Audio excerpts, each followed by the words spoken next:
Everyone, मैं हूं अलबीना अब्बास और आज हम बात करने वाले हैं रेडियो एडवर्टाइजिंग के बारे में। लेकिन रेडियो एडवर्टाइजिंग के बारे में बात करने से पहले हम जानते हैं कि रेडियो एक माध्यम के रूप में कैसा है। रेडियो एक ऐसा मीडियम है, एक ऐसा माध्यम है जिसमें आप जितनी खूबसूरत तस्वीर अपने ऑडियंस के दिमाग में, उनके जहन में बिठा पाएंगे, उतने ही आप सक्सेसफुल होंगे। अगर हम टेलीविजन और रेडियो एडवर्टाइजिंग की बात करें तो दोनों में बहुत ज़मीन आसमान का फ़र्क है, क्योंकि टेलीविजन में जो भी चीज़ है वो आपके सामने होती है कि ये है फ़ोन। आपको उसमें ये कहना नहीं पड़ता कि ये एक फ़ोन है और इसका स्क्रीन बहुत बड़ा है, उसमें सब कुछ आपको दिखाई दे रहा होता है। लेकिन उसी जगह रेडियो में अगर आप एडवर्टाइजिंग कर रहे हैं तो आपको हर चीज़ लफ्ज़ों से या वर्ड्स के थ्रू एक्सप्रेस करनी होती है और ये एक बहुत ही चैलेंजिंग जॉब होता है। रेडियो एडवर्टाइजिंग में सबसे पहली और सबसे इम्पॉर्टेंट चीज़ जो आपको ध्यान में रखनी होती है वो होता है राइटिंग फॉर ईयर्स। जब भी आप एक एड स्क्रिप्ट लिखें तो सबसे पहले आपके जहन में एक चीज़ आनी चाहिए, वो है कि आप कानों के लिए लिख रहे हैं। इसका मतलब ये है कि लोग आपको देख नहीं सकते, वो सिर्फ आपको सुन सकते हैं। और जब लोग आपको सिर्फ सुन सकते हैं और देख नहीं सकते तो आपका काम बहुत ज़्यादा बढ़ जाता है। बढ़ इसलिए जाता है क्योंकि हर चीज़ आपको उन्हें दिखानी है बिना दिखाए। तो ये एक बहुत ही मुश्किल काम होता है जिसको एडवर्टाइजर्स करते हैं बहुत सक्सेसफुली।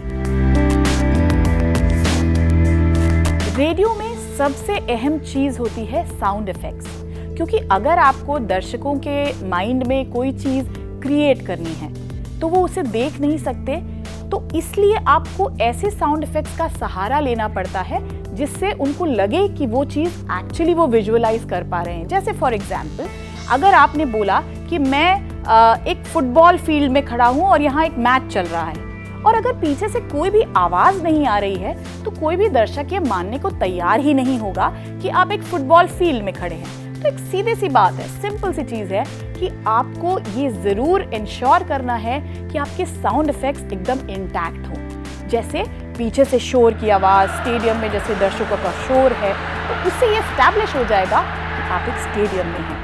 तो साउंड इफेक्ट्स का एक बहुत बड़ा रोल होता है रेडियो में। और अगर हम रेडियो एडवर्टाइजिंग की बात करें तो एक बहुत बड़ा किरदार निभाते हैं साउंड इफेक्ट्स, क्योंकि अगर आपको एक सीन दिखाना है जहां पर घर में मियाँ बीवी बात कर रहे हैं या बेटा अपने पिताजी से बात कर रहा है, तो आपको घर के कुछ साउंड्स सुनाने पड़ेंगे, वो साउंड इफेक्ट्स देने पड़ेंगे, जिससे ये एस्टैब्लिश होगा कि वो कहीं ना कहीं अपने घर में ये बातें कर रहे हैं। रेडियो में दो तरह के ऐड होते हैं मोटे मोटे तौर पर। पहला होता है PSA यानी पब्लिक सर्विस अनाउंसमेंट या पब्लिक सर्विस ऐड, और दूसरा होता है नॉर्मल कमर्शियल ऐड जो हम ज़्यादातर टेलीविजन पे भी देखते हैं। तो अगर हम बात करें PSA की यानी पब्लिक सर्विस ऐड की, तो ये वो एड्स होते हैं जिनमें आपने अगर ध्यान दिया हो तो कुछ एड्स ऐसे आते हैं जो जनहित में जारी होते हैं।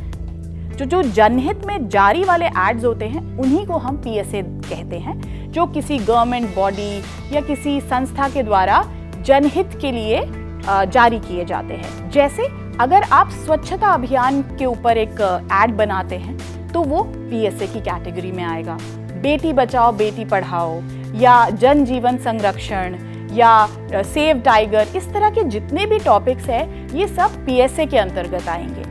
और अगर हम बात करें कमर्शियल्स की, तो कमर्शियल में कोई भी प्रोडक्ट, कोई भी चीज़ जिसको आप कमर्शियली बेचना चाहते हैं लोगों को, वो सारे एड्स कमर्शियल एडवर्टाइजिंग या कमर्शियल ऐड की कैटेगरी में आते हैं। लेकिन इससे पहले कि मैं ये टॉपिक ख़त्म करूं, मैं एक चीज़ बताना चाहूँगी कि रेडियो ऐड सबसे ज़्यादा पॉपुलर लोकेलिटीज़ में क्यों होते हैं। जितना ज़्यादा रेडियो एड्स एक छोटे से जगह में पॉपुलर होते हैं उतने टेलीविज़न एड्स नहीं होते।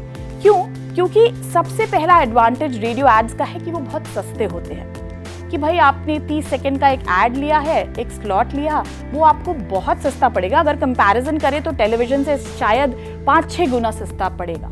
और फिर ये है कि अगर एक छोटी सी दुकान भी खुल रही है आपकी लोकेलिटी में, आपकी विसिनिटी में, तो उसका ऐड भी आप रेडियो पे दे सकते हैं, जबकि टेलीविज़न पे आप ऐसा नहीं कर सकते। आज जो भी रेडियो एडवर्टाइजिंग के बारे में बातें हुई, उम्मीद करते हैं उससे आपको बेनिफिट होगा और उससे आपके नॉलेज में भी इजाफा होगा।